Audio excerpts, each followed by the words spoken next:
కూడి వచ్చిన మీ అందరికీ కూడా యేసుక్రీస్తు ఘనమైన నామమున నా హృదయపూర్వకమైన వందనాలు తెలియజేస్తున్నానండి.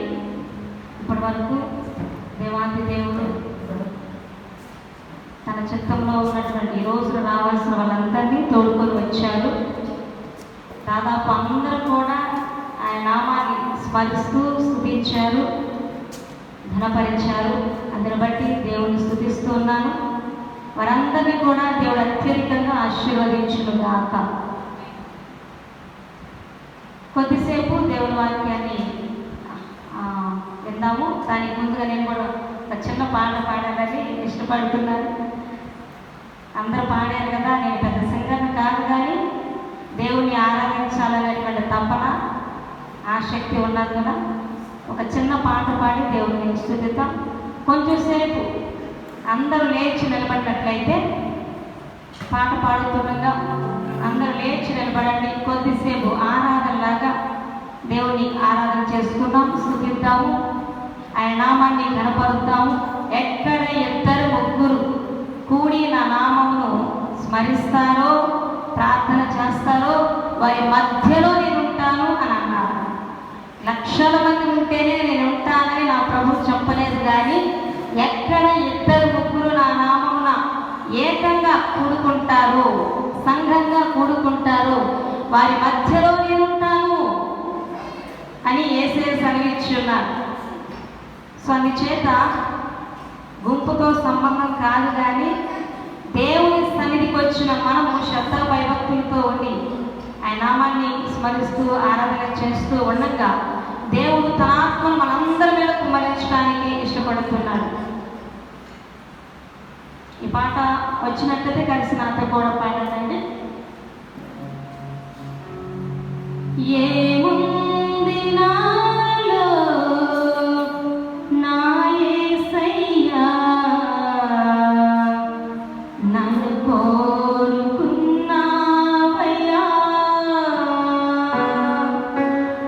ఏముంది నాలో నా యేసయ్యా, నన్ను కోరుకున్నావయ్యా. భయము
నిమిషాలు కొంతసేపు మరికొన్ని మాటలను మనము నడబోతున్నాము. కొంచెంసేపు ప్రార్థన చేసుకుందామా? కొంచెంసేపు ప్రార్థన చేసుకుందాము. ప్రభువా, ఈ రోజున ఈ సన్నిధానానికి మమ్మల్ని ఎందుకు తోడుకొని వచ్చావు ప్రభువా? అయ్యా, మా పట్ల నీ ఉద్దేశాలు ఏంటో బయలుపరచండి తండ్రి. నీ ప్రణాళికలు మా పట్ల ఏమై ఉన్నాయో తెలియపరచండి ప్రభువా అని ప్రార్థన చేద్దామా? ఒక్క నిమిషం ఈ మాట అడుగుతూ ఉండగా ఈరోజు నీవు దేవుని సన్నిధికి రావడానికి గల కారణాన్ని, ఆయన ఉద్దేశాన్ని, ఇప్పటి వరకు ఆయన దాచిన మర్మాన్ని నీతో బయలుపరచడానికి ఇష్టపడుతూ ఉన్నాడు. హల్లెలూయా. మహాపరిశుద్ధుడా, ప్రేమ కలిగిన యేసయ్యా, నీ పరిశుద్ధమైన బంగారు పాదాలకు వందనాలు స్తోత్రాలు చెల్లిస్తున్నాం నాయన. ఇప్పటి వరకు నాయన మీరు మాతో కూడా ఉండి నాయన తనని నడిపించిన విధానం బట్టి మీకు కృతజ్ఞతాస్తుతులు చెల్లించుచున్నాం. గొప్ప దేవానికి స్తోత్రం. ఈ మొదటి రోజున ప్రభా తండ్రి ప్రభా మీ నామానికి మహిమ తెచ్చుకున్నారని మేము విశ్వసిస్తున్నాము నాయన. మరి కొద్దిసేపు ప్రభా ఈ వాక్యాన్ని ధ్యానించుకుని పోవచ్చుండగా ఈ దీనదాసురాలైన నన్ను మీ సిలువ చాటున మరుగు చేసుకొని కూడి వచ్చినటువంటి నీ ప్రియ బిడ్డలతో ప్రభా మా అందరితో మాట్లాడి మీరు మాత్రమే మహిమ ఘనత ప్రభావం పొందుకోనమని యేసయ్య ఉన్నతమైన నామమున అడిగి ప్రార్థించి వేడుకుంటున్నాము మా తండ్రి. ఆమేన్, ఆమేన్. ఈ రోజున వచ్చిన మీరు ధన్యులు. దేవుని మాటలు తీసుకొని వెళ్ళబోతున్నారు. శుభవార్తతో మీరు ఇక్కడి నుంచి తిరిగి ఇంటికి వెళ్ళబోతున్నారు. హల్లెలూయా. రానున్న కాలంలో త్వరలో మీ జీవితాల్లో దేవుడు ఏం చేయబోతున్నాడో చెప్పడానికి తీసుకొని వచ్చాడు. అవి చేసిన తర్వాత మీరు సాక్షులై ఉండాల్సినదిగా దేవుని పేరిట మనం చేస్తూ ఉన్నాను. హల్లెలూయా. మొదట దేవుడు మనతో మాట్లాడాలనుకున్నటువంటి మాట ఏంటి అంటే అది ఒక వాగ్దానము.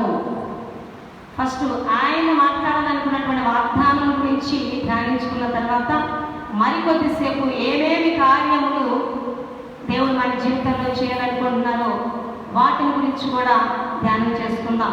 కీర్తనల గ్రంథము 102వ అధ్యాయము, కీర్తనలు 102 13వ వచనాన్ని చదువుతున్నాం.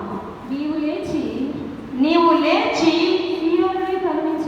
సియోనును కరుణించెదవు, దాని మీద దయ చూపుటకు కాలము వచ్చెను, నిర్ణయ కాలమే వచ్చెను. హల్లెలూయా. మీ అందరి జీవితాలలో, మనందరి జీవితాలలో, మన జీవితాలలోనికి ఏ కాలం వచ్చిందంట? ఏ నిర్ణయ కాలం అది? దేవుని నిర్ణయ కాలంలోనికి దేవుడు మనల్ని ప్రవేశపెడుతున్నాడు. ఆమేన్, హల్లెలూయా. దేవుడు మనల్ని తన ఉద్దేశంలోకి ప్రవేశించాలంటే, తన ఉద్దేశాన్ని బయలుపరచాలంటే ఏ సమయాన్ని పడితే ఆ సమయానికి మాట్లాడరు. తగిన సమయం కావాలి ఆయనకి, నిర్ణయ కాలము కావాలి ఆయనకి. ఆయన నిర్ణయ కాలం వచ్చినప్పుడే ఆయన మన పట్ల చేయాలనుకున్న కార్యాలన్నీ చేసేస్తాడు. ఆయన నిర్ణయ కాలం వచ్చే లోపు మనం ఎన్నో కార్యాల కొరకు ఎదురు చూసి ఏమైపోతాం? నీరసిల్లిపోతాం, కృంగిపోతాం. ఇంకా విచారమా, ఇంకా కృంగుదల, ఇంకా కన్నీరా, ఇంకా అప్పుల బాధల, ఇంకా అనారోగ్య సమస్యల, ఇంకా కుటుంబంలో సమాధానం లేకపోవటమా, ఇంకా ఇంకా ఇంకా ఎన్నాళ్ళు? దేవుడు కార్యాలు చేసే లోపు మనకి కొన్నిసార్లు ఆలస్యం జరుగుతూ ఉంటుంది. ఆ ఆలస్యంలో మనం ఏమైపోతాము అని అంటే కృంగిపోయేటువంటి పరిస్థితులు వస్తాయి. మానసికంగా కూడా నలిగిపోయేటువంటి పరిస్థితి కూడా ఎదురవుతుంది. అయితే మనందరికీ దేవుడు ఇస్తున్నటువంటి మాట ఏంటంటే, ఇక కృంగిపోయినది చాలు, ఇక ఏడ్చినది చాలు, ఇక ఎదురు చూసినది చాలు. మీరు దేని కొరకు ఎదురు చూస్తున్నారో, నేను మీ జీవితంలో ఏం చేయాలని ఉద్దేశించానో అవి నెరవేర్చడానికి తగిన కాలం వచ్చేసింది. హల్లెలూయా. మీరు దేనికోసం అని ఎదురు చూస్తున్నారా?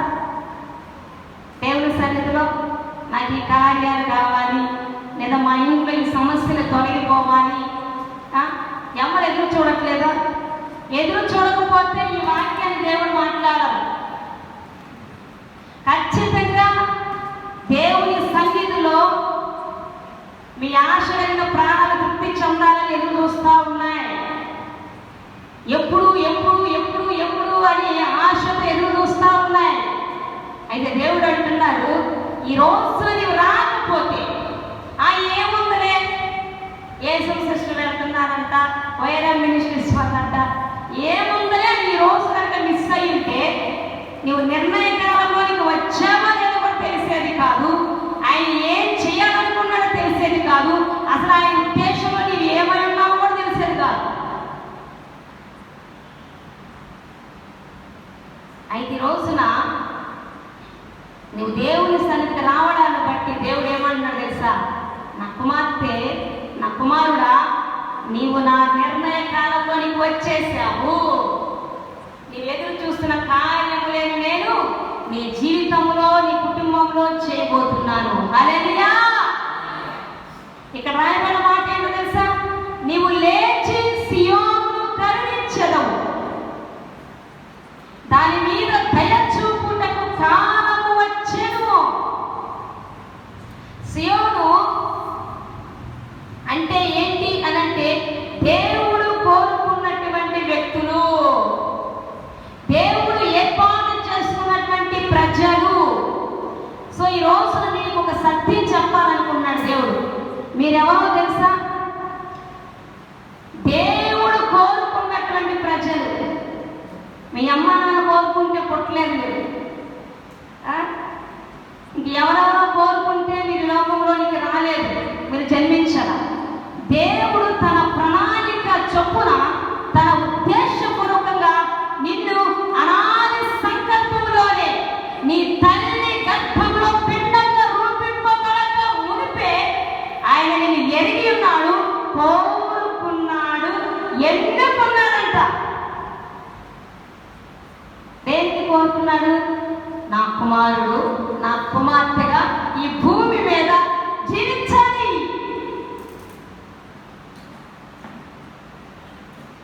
ఈ ప్రపంచంలో కోట్లాది మంది ప్రజలు ఉన్నారు. వాళ్ళందరూ కూడా దేవుని కుమారులు కుమార్తెలుగా లేరు. కొందరే ఆయనకు కుమారులు కుమార్తెలుగా ఉంటూ ఉన్నారు.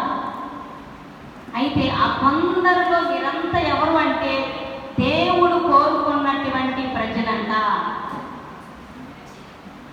దేవుడు కోరుకున్నటువంటి ప్రజల జీవితాలలో కూడా దేవుడు తోడు ఉన్నా కూడా, భక్తి చేస్తున్నా కూడా, విశ్వాసం ఉంచినా కూడా మొదట శ్రమలనేవి, ఆవేదనలనేవి, నష్టాలనేవి, అసమాధానం అనేది, కొట్లాట్లు అనేది సహజమే.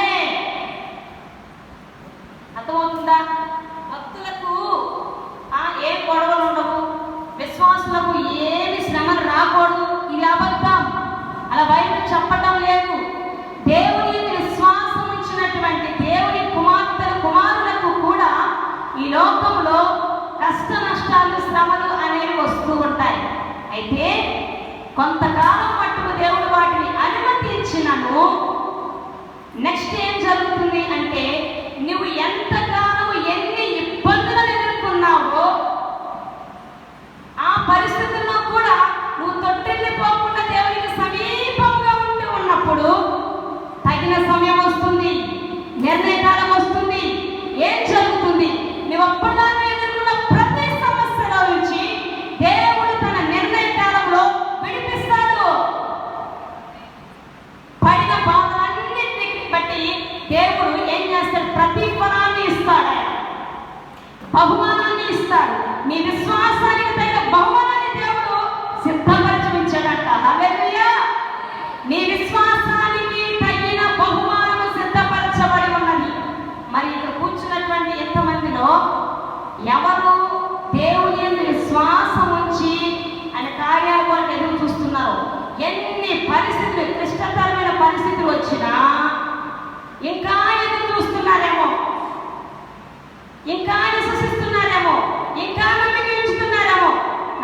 సహోదరుడా, నీ విశ్వాసాన్ని బట్టి నీకు ఫలమును దేవుడు ఇవ్వబోతున్నాడు.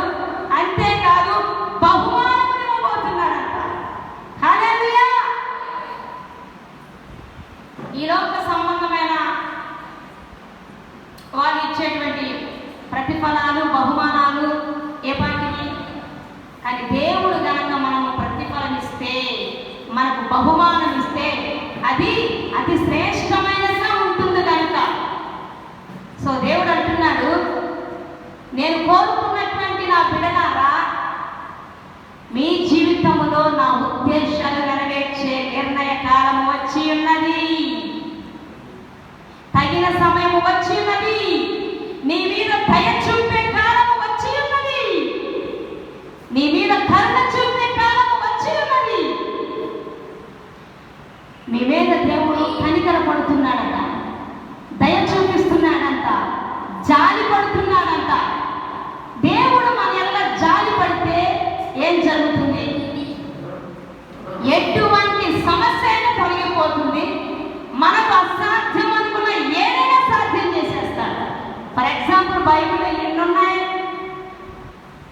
ఒక గుడ్డి భిక్షగాడు రోడ్డు పక్క నుండి అడుక్కుంటూ ఉన్నాడు. యేసయ్య ఆ దారిని వెళ్తూ ఉన్నాడు. ఎవరు వెళ్తున్నారు ఈ దారిని అడిగారు. యేసయ్యతో ఉన్న వాళ్ళు అన్నారు, యేసు వెళ్తున్నాడు ఈ దారిలో అని చెప్పాడు. ఆ గుడ్డి భిక్షగాడు పుట్టిక నుంచి గుడ్డోడే, ఆ గుడ్డి బ్రతుకుతూనే బ్రతుకుతా ఉన్నాడు. అయితే ఒకానొక రోజు ఆ దారిని వెళ్తున్నాడు. ఎవరు అని అడిగితే యేసు వెళ్తున్నాడని తెలిసింది. తెలిసిన తరువాత ఏం జరిగిందో తెలుసా? మౌనంగా ఉండదా? ఓ, యేసయ్యకి వెళ్తున్నాడంటే ఆయన కనుక నా మీద జాలి చూపిస్తే నేను స్వస్థతను అందుకుంటాను. ఈ సమయంలో కనుక నేను మౌనంగా ఉంటే నా బ్రతుకు గుర్తుదే. గ్రహించా. ఈరోజు నా కళ్ళున్న వాళ్ళు, అన్ని బాగున్న వాళ్ళు, ధనము, జ్ఞానము, అంగబలము, దేహదారుణ్యం కలిగినటువంటి వారికి దేవుని దయతో పని లేదు. దేవుని యొక్క కనికరంతో పని లేదు. దేవుడు దర్శిస్తే బాగుండు అనుకునేటువంటి పరిస్థితులు వారికి అవసరం లేదు. కానీ ఈ గుడ్డివాడు అన్నాడు, అబ్బా యేసు వెళ్తున్నాడా, ఇది ఆయన నన్ను దర్శించే సమయము అని కేకలేస్తున్నాడు. దావీదు కుమారుడా, దావీదు కుమారుడా, నన్ను దాటిపోవద్దయ్యా. పక్కన ఉన్న అన్నారు, ఏం నరుస్తావు, ఆయన అంత దూరం వెళ్ళిపోయాడని. ఊరుకున్నాడా? No no no no no. Hallelujah. సబర ధురంధర వరకశంధర. హల్లెలూయా. అయినా ఏమన్నాడు తెలుసా? మౌనంగా ఉండగా, మొహమాట పడగా, సిగ్గుపడగా, భయపడలేదు. ఇంకా దగ్గరగా, నేను రిఫరెన్స్ చూపించుంటే సమయం లేదని మరి దగ్గరగా కేకలు వేసినట్ట. ఆయన కేకలకు ఏం జరిగింది? యేసు నాథుడు నిలిచిపోయాను. హల్లెలూయా. యేసు నిలిచెను, గుడ్డివాడిని పిలిచెను, స్వస్థత ఇచ్చెను. ఆమేన్. యేసు నిలిచెను, గుడ్డివాడిని పిలిచెను, స్వస్థతనిచ్చెను. ఎన్ని సంవత్సరాల నుంచి ఆ గుడ్డి బ్రతుకో, కానీ యేసయ్య దర్శించే సమయం వచ్చినప్పుడు ఎలక్ట్ అయిపోయారు. ఈ రోజున దేవుని బిడ్డలారా, ఈ రోజున మీరు ఇక్కడికి రావడానికి కారణం ఏంటో తెలుసా? మీరు కూడా గ్రహించాలని నేను దేవుని పేట మనవి చేస్తున్నాను. దేవుడు మిమ్మల్ని దర్శించే సమయం ఇది. దేవుడు తన ఉద్దేశాన్ని బయటపరిచే సమయం ఇది. దేవుడు తన నిర్ణయ కారణానికి మిమ్మల్ని ప్రవేశపెడుతున్నాడు. దేవుడు మీ మీద కరుణ చూపే సమయం ఇది. దేవుడు మీ మీద దయ చూపించే సమయం ఇది. మీరు ఏది అడిగినా దయచేసే కారణానికి మీరు ప్రవేశించున్నారు. ఇది మీరు గ్రహించాలి. బైబిల్లో గమనిస్తే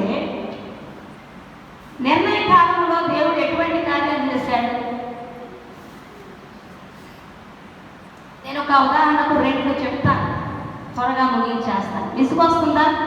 బోరు పడుతుంది ఈ వాతావరణం వల్ల. చేతులు ఎత్తండి ఒకసారి.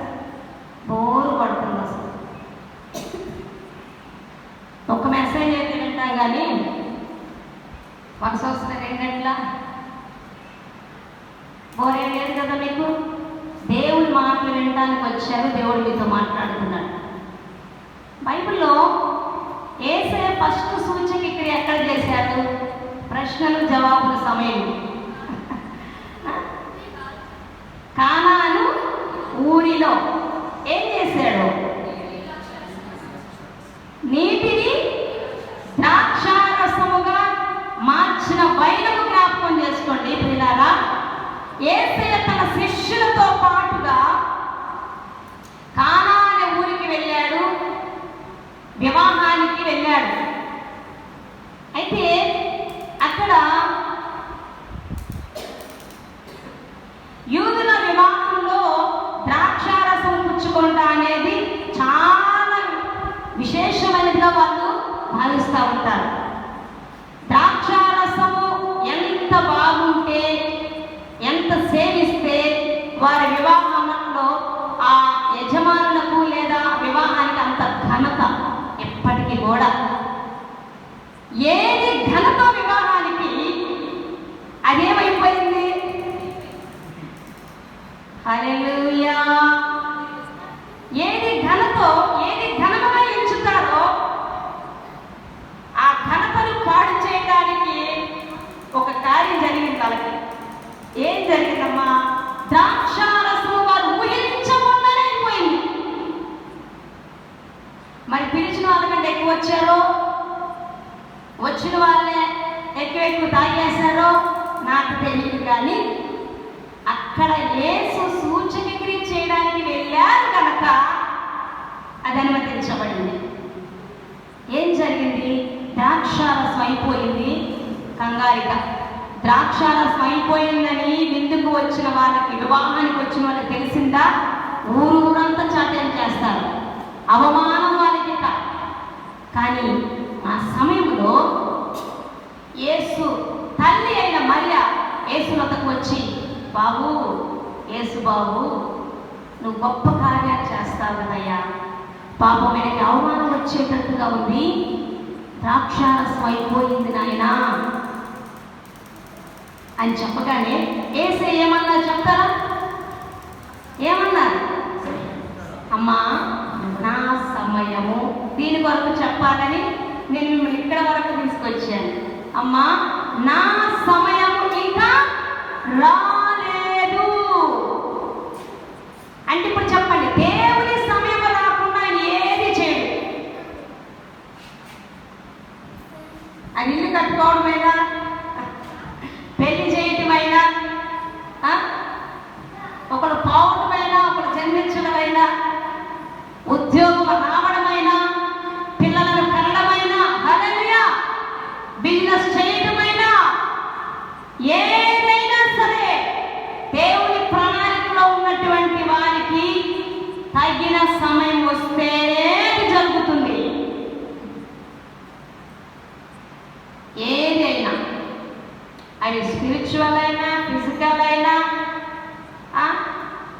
ఫైనాన్షియల్స్ అయినా సరే, ఏ విషయమైనా దేవుని ప్రణాళికలో ఉన్న వ్యక్తుల పట్ల కార్యాలు జరగాలంటే దేవుడు నిర్ణయించిన కాలంలోనే జరుగుతాయి. అప్పుడేమన్నాడు? అమ్మా, నా సమయం ఇంకా రాలేదు అన్నాడు కదా. సరే బాబు అని వెళ్ళిపోయింది. మరి ఒక గంట ఎంతసేపు, వెంటనే ఆయన సమయం వచ్చేసింది.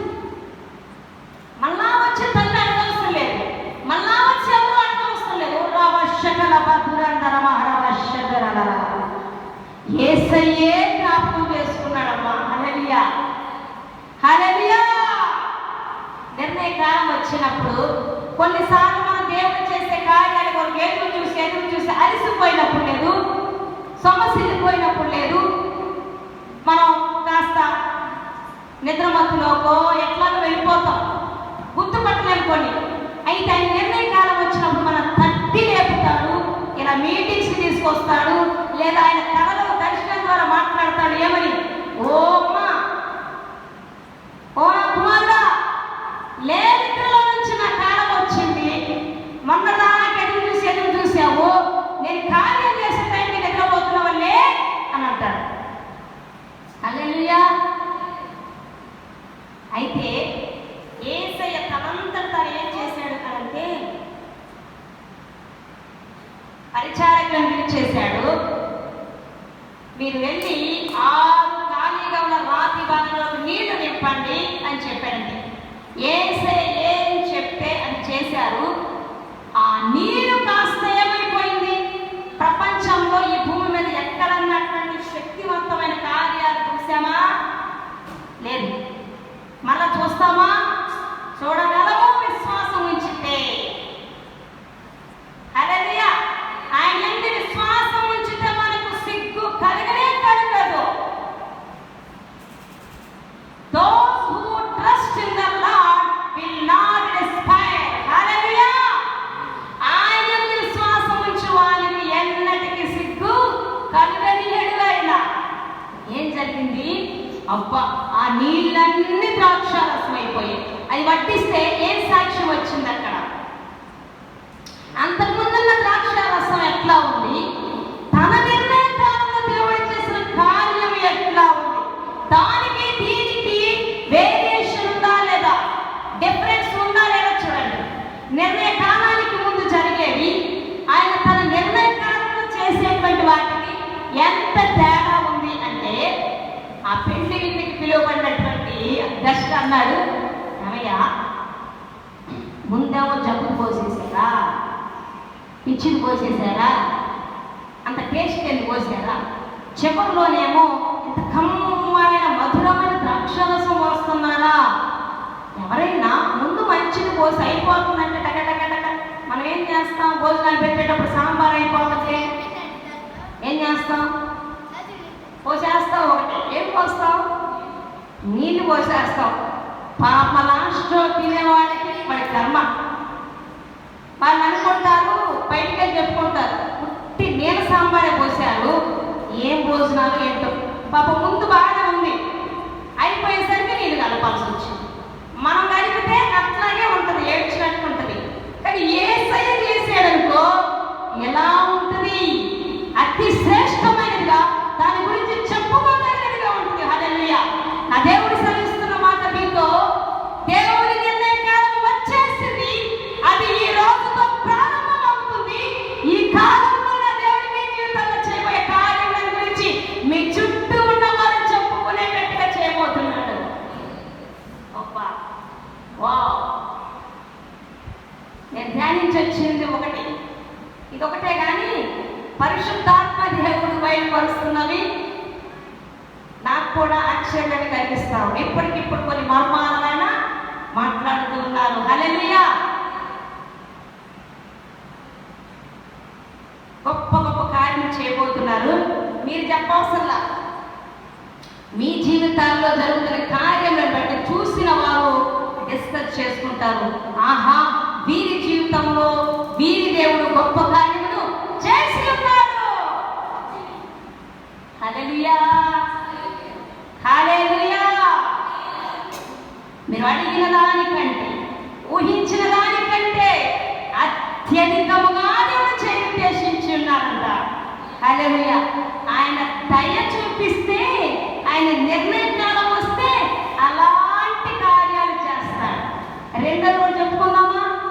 ఆమె నన్నద్దమ్మా. రెండోది ఇంకా విచిత్రంగా ఉంటుంది. లాజరుకి రోగం వచ్చింది, చనిపోయాడు. అమ్మా, లాజరు ఎంతమంది తెలుసు? లాజరు తెలియని వాళ్ళు ఎవరు? నీకు తెలియదా? వచ్చేయలేదు. అందరికీ తెలుసు లాజరు కదా. యేసయ్య ప్రేమిస్తున్న శిష్యుడు, యేసయ్య ప్రేమిస్తున్న స్నేహితులు లాంటి వాళ్ళు అన్నమాట. అయితే ఏం జరిగింది? రోగం వచ్చేసరికి యేసయ్య కబురు చేశారు. యేసయ్య బాగు కూడా ఇదిగో లాజరుకి వ్యాధి వచ్చేసింది. యేసయ్య ఏం చేశాడు తెలుసా? అసలు తన స్నేహితుడికి, తన ప్రియమైన వాళ్ళకి రోగం వచ్చిందంటే వచ్చేసి స్వస్థపరుస్తాడు. ఎక్కడ ఉండలేడు, చాలా ఇష్టం. కానీ ఇక్కడ ఏం జరిగిందో తెలుసమ్మా? రోగం వచ్చిందని కబురు చేసిన యేసయ్య లేదు, వేరే ఊళ్ళు అలాగే ఉండిపోయాడు, ఏం పట్టి పట్టునట్టు. కొన్నిసార్లు మనకు అవసరాలు వచ్చినా, సమస్యలు వచ్చినా ఏడుస్తూ ఏడుస్తూ ఏడుస్తూ మొరపెడుతున్నా పలకడో మొలకడో ఎవరు? యేసయ్య మౌనంగా ఉంటాడు. నాకు కూడా చాలాసార్లు భలే కోపం వస్తుంది. చేస్తాను ఎంత గొప్ప దేవుడు ప్రభా అంటుంటాను కదా. దాని గురించి అది జరగలేదా? కొన్ని ఎక్కువ రోజులు అయిపోయిందిగా. మీ అందరికంటే ఫస్ట్ నేనే ప్రశ్నలు వేసేస్తాను. నేను నీకు ఇష్టం అన్నావు కదా, నీ సీక్రెట్స్ అన్నీ చెప్తాను అన్నావు కదా, నేను కోరుకున్నాను అన్నావు కదా, ఇదేనా ఏంటి నువ్వు కోరుకోవటం? నేను ఏడుస్తున్నా కూడా అసలు ఏం మాట్లాడవేంటి ప్రభా? నేను ఏడవటం నీకు ఇష్టమా? ఇది నాకు అవసరమని తెలుసు కదా, ఈ సమయానికి ఎంత అవసరమో నీకు తెలుసు కదా, దీని నుంచి నేను విడిపించకపోతే ఎంత అవమానం జరుగుతుందో నీకు తెలుసు కదా. ఎందుకు దీన్ని చేయవు? పరమాత్మ అడుగుతున్నా, ఏడుస్తున్నా, ఎందుకు చేయవు? చేయడంతే. ఒక కాలం ఉందమ్మా, ఒక కాలం ఉంది. నువ్వు ఏడ్చినది లెక్క కట్టడానికి ఒక కాలం ఉంది. నువ్వు ఎదురు చూసిన దానికి బహుమానం ఇవ్వడానికి ఒక కాలం ఉంది. ఆయన అలాగే ఉండిపోయాడు. అయితే లాగా చచ్చిపోయాడు, సమాధిలో పెట్టేశారు. 4 days అయిపోతుంది. ఆ మనిషిని చచ్చిపోయిన తర్వాత 3 రోజుల తర్వాత కులిపోతాడంట దేహం. యేసయ్య గారు ఎప్పుడు వచ్చారు తెలుసా? ఆ దేహం కుళ్ళిపోతున్న సమయానికి వచ్చారు. లేవని శిష్యులారా, బేతనీ అనే గ్రామానికి వెళ్దాము, బేతనీకి వెళ్దాము. ఎందుకు బోధకుడా? లాజరు నిద్రపోతున్నాడు, లేపుదాం. నిద్రపోయేవాడు లేకపోతే ఎందుకో ఈ బోధకుడికి చదువుకుంటున్నారు వాళ్ళు కూడా. అసలే అక్కడ రాళ్ళతో కొట్టడానికి సిద్ధంగా ఉన్నారు కదా, ఇక్కడ మనం కూడా కొట్టించుకుందాం అంటున్నారు. అయితే ఆయన ఉద్దేశంతో అన్నమాట, అది దేవుని మహిమ కొరకు వచ్చిందని యేసయ్య గ్రహించాడు కనుక మౌనంగా ఉన్నాడు. ఏం జరిగిందంటే 4 రోజుల తర్వాత 4 రోజులకి ఆ లాజరు దగ్గరికి వెళ్ళిన ఊరెళ్ళి సమాధి దగ్గరికి వెళ్ళి ఏం చేశాడమ్మా? చనిపోయిన లాజరు, పుల్లి పట్టిపోయిన లాజరు ఏమని పిలిచాడు? దర్జాగా అధికారికంగా ఏమన్నాడు? లాజరు బయటికి రా. వ్యాధి వచ్చినప్పుడు స్వస్థపరచగలడు ఆయన, కానీ అది నిర్ణయకాలం కాదు. చనిపోతాడని తెలుసు, కానీ అది దేవుని మహిమ కొరకు వచ్చినది అని తెలుసు. కొన్నిసార్లు మనం ఎదుర్కొనే సమస్యలను చూసి దేవుడు మౌనంగా ఉంటాడు. ఎందుకంటే అవి మన మహిమ నిమిత్తము నిర్ణయించబడినవి కనుక. హల్లెలూయా. మనం ఏడుస్తున్న కన్నీరు మన మహిమ కొరకు నిర్ణయించబడింది. మనం ఎదుర్కొన్న అవమానాల నిందలు మన మహిమ కొరకు నిర్ణయించబడ్డాయి కనుక కొంచెంసేపు బాధపడితే కొన్ని రోజుల తర్వాత ఏదో మహిమను చూస్తాడు కదా వీళ్ళు అని మౌనం ఉంటాడు. వెళ్ళిన తర్వాత లాజరు కట్లు కట్టి వ్యాధితో లోపలికి వెళ్ళి పడుకోబెట్టాడు. చచ్చిపోతే పడుకోబెట్టాడు సమాధిలో. పిలిచిన తర్వాత ఎలా బయటకు వచ్చాడు చెప్తారా? ఎలా వచ్చాడు? అదే కట్లు వేసుకొని, అదే జబ్బు వేసుకొని రోగిష్టోళ్ళ బయటకు వచ్చాడా? ఫస్ట్ వ్యాధితో ఉండి చనిపోయాడు, సమాధిలో పెట్టబడ్డాడు, కుళ్ళు పట్టిపోయాడు. యేసయ్య తన నిర్ణయకాలం వచ్చినప్పుడు అసాధ్యమైన దానిని, ఆ మృత్యువైనటువంటి ఆ వ్యక్తిని పిలిచినప్పుడు ఎలా బయటకు వచ్చాడు? ఆరోగ్యంగా బయటకు వచ్చాడు, స్వస్థ చిత్తుడే బయటికి వచ్చాడు. అబ్బా, అక్కడి నుంచి అంతకుముందు వరకేమో యేసయ్య ఎక్కడికి వస్తే అక్కడ జనసమూహం వచ్చంట ఆయన చూడటానికి వచ్చేవాళ్ళంట, ఆయన మాటలు వినటానికి వచ్చేవాళ్ళంట. ఎప్పుడైతే లాజరుని లేపాడో యేసయ్యని చూడటానికి మాత్రమే కాకుండా లాజరును చూడటానికి కూడా అనేక మంది తరలి వచ్చారంట. ఓ హల్లెలూయా. అందుకే చెప్తున్నా,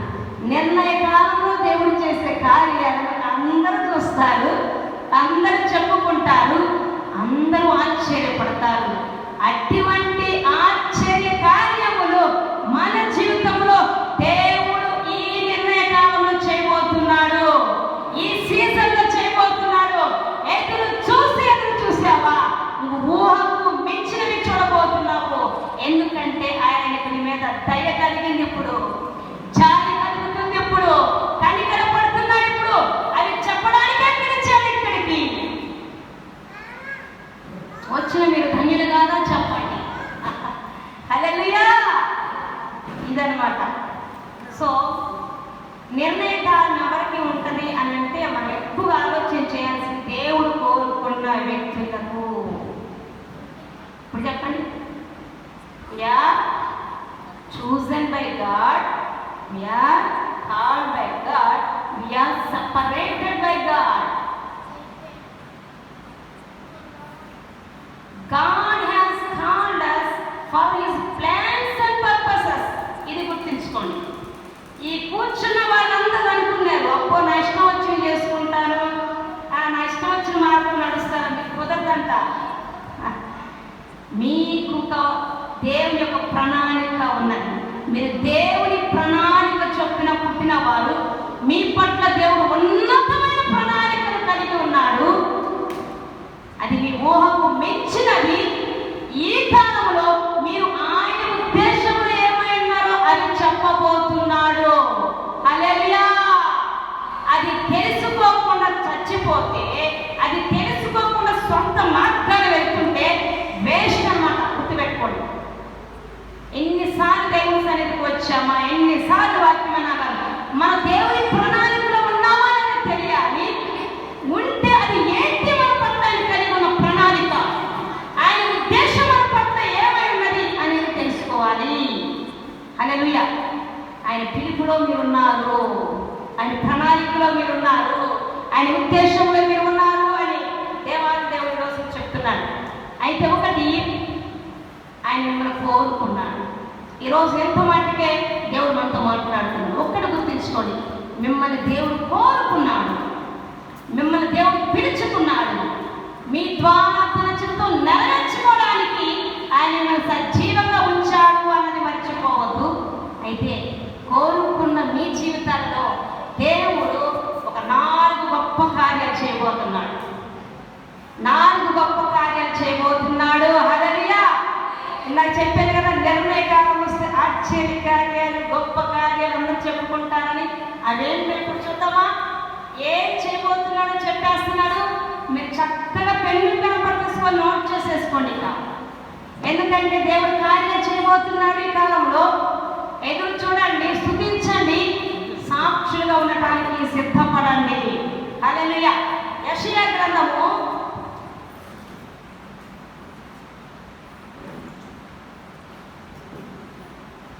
43వ అధ్యాయము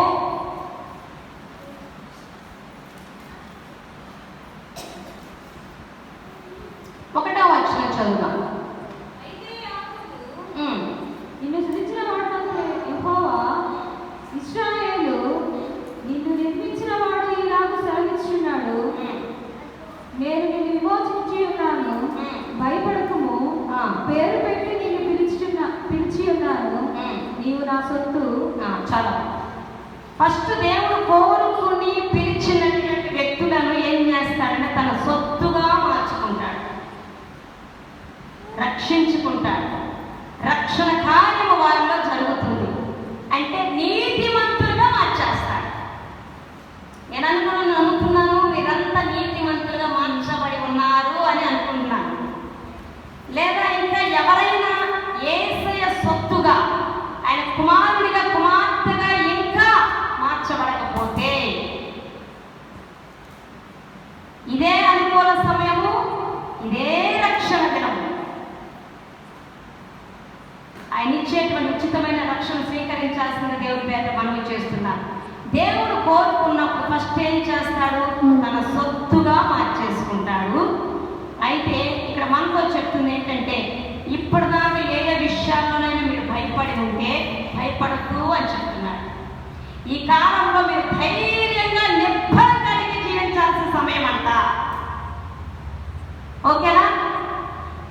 అంతేకాదు, మీరు ఉన్న పరిస్థితులన్నింటిలో నుంచి మిమ్మల్ని విడిపించబోతున్నాడు. మీరు ఏ విడుదల కొరకు ఎదురు చూస్తున్నారో ఆ విడుదలను ఈ నిర్ణయ కాలంలో మీరు చూడబోతున్నారు. రెండవది, యెషయా గ్రంథము 44వ అధ్యాయం 1-2 వచనాలు. యెషయా గ్రంథము 44వ అధ్యాయము 1-2 వచనాలు. అయినను నా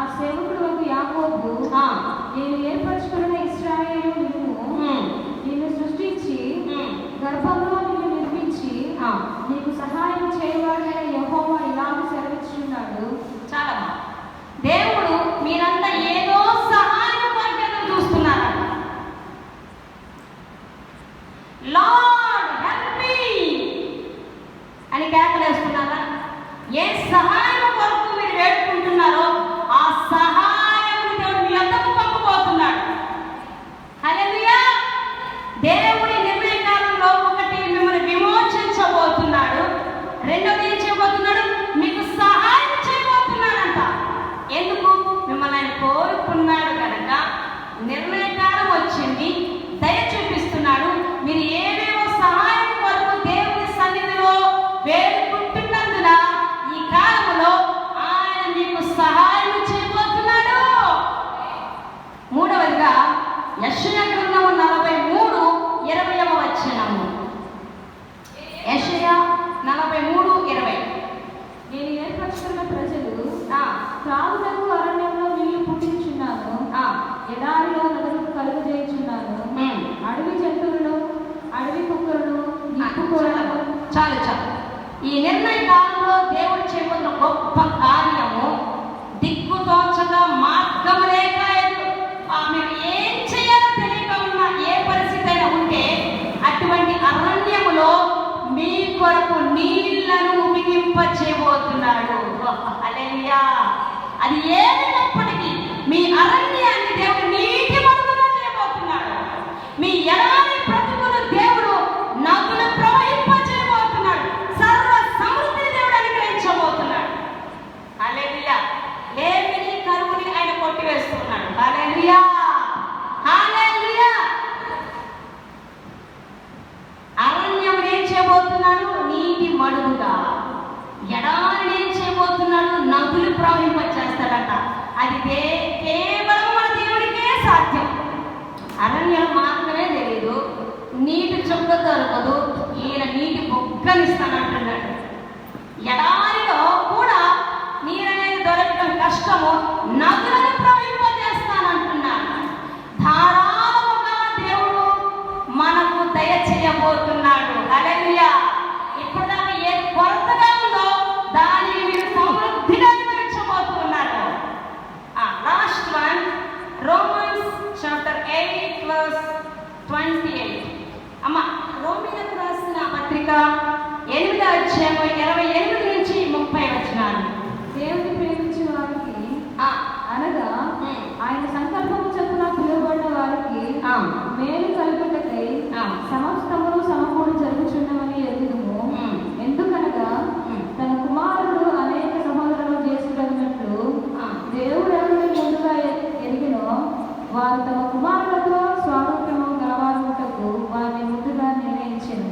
మరియు ఎవరిని ముందుగా నిర్ణయించినో వారిని పిలిచెను. ఎవరిని పిలిచినో వారిని నీతిమంతులుగా తీర్చెను. ఎవరి నీతిమంతులుగా తీర్చెనో వారిని మహిమపరిచెను. చాలు. దేవుడు తన మహిమని ఎవ్వరికి ఇవ్వడో తెలుసు కదా. కానీ తాను కోరుకున్నటువంటి తనకు ప్రియమైనటువంటి వారికి నిర్ణయ కాలంలో మహిమపరుస్తాడు, ఘనపరుస్తాడు, ఖ్యాతినిస్తాడు. దేవుడు మీకు మనకు ఘనతనివ్వబోతున్నాడు. ఏ విషయంలో అవమానాలు ఎదుర్కొన్నారో వాటికి తగిన ఘనతనివ్వబోతా ఉన్నాడు. హల్లెలూయా. అంతేకాదు, నీవు నా కుమార్తెవు, నా కుమారుడవు అని ఇప్పటిదాకా విశ్వసించిన దాన్ని బట్టి దేవుడు లోకానికి పరిచయం చేయబోతున్నాడు. ఎలాగునా నీ మీద తన మహిమను వచ్చి తెలియచేయబోతా ఉన్నాడు. నిన్ను మహిమపరచబోతా ఉన్నాడు. ఈ 4 కార్యాలు దేవుడు ఈ నిర్ణయ కాలంలో తగిన సమయంలో మనందరి జీవితంలో చేయని ఉద్దేశించున్నారు. దేవునికి లోబడి ఉంటాం. ఓకేనా? అలాగే దేవుని చిత్త ప్రకారం జీవించడానికి మనము ఆయన ఆత్మకు అప్పగించుకోవాలని దేవుని పేట మనవి చేస్తున్నాను. ఈ మాటలన్నీ దేవాది దేవుడు అందరి హృదయాలలో నూరంతలుగా ఫలింపచేసి స్థిరపరిచి మధ్యలో చేయగాక. ఆమేన్. ఆమేన్. చిన్న ప్రార్థన చేసుకుందామా? ప్రభువా, ఈ కార్యములన్నీ మా జీవితంలో చేయండి అయ్యా. ఇవి మేము అనుభవించడానికి మేము ఎంత లోబడి ఉండాలో మాకు జ్ఞానం ఇవ్వండి ప్రభువా. తప్పిపోకుండా కాపాడండి ప్రభువా. సహాయం చేయండి అయ్యా. ప్రార్థన చేసుకుందామా? నిన్న వాక్యాన్ని బట్టి మహాపరిశుద్ధుడా, ధనులైన నా తండ్రి, నీకు స్తోత్రం నాయన. కూడి వచ్చిన నీ బిడ్డలందరిని బట్టి మీకు స్తుతిస్తున్నా. నిజమే ప్రభువా, ఎంతో మంది నాయన మీ నిర్ణయ కాలం తెలియక వారు ఎదుర్కొన్న సమస్యలను బట్టి, వారి అవసరాలను బట్టి, వారి వ్యాధి బాధలను బట్టి ప్రభువా, వారు ఎదుర్కొన్న ఆర్థికపరమైన సమస్యలను బట్టి, ఆత్మీయంగా తండ్రి పడిపోయిన విధానమును బట్టి ప్రభా తండ్రి మరి లేవలేకుండా ప్రభా తండ్రి ప్రభా వారు ఉంటూ భయపడి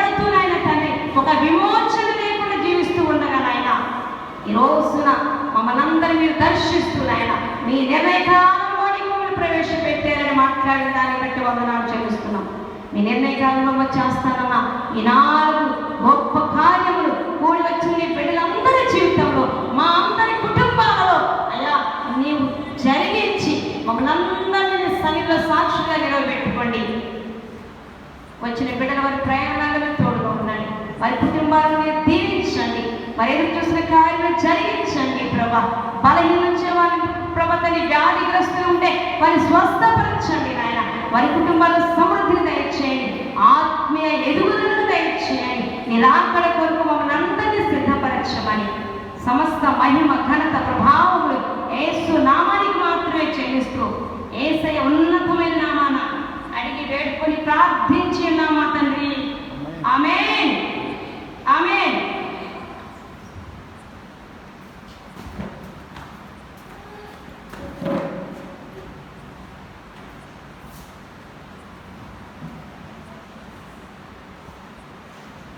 బ్లెస్సింగ్స్ తీసుకున్నాం.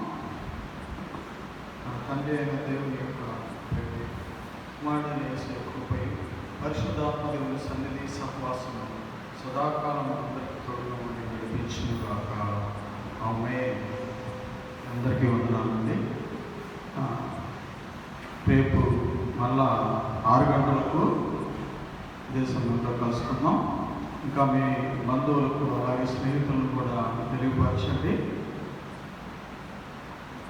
వారిని కూడా మరి తీసుకుని దేవుని సన్నిధిలో వారి జీవితాల్లో కూడా వారి గొప్ప కార్యాలు చూస్తాక మీ వంతుగా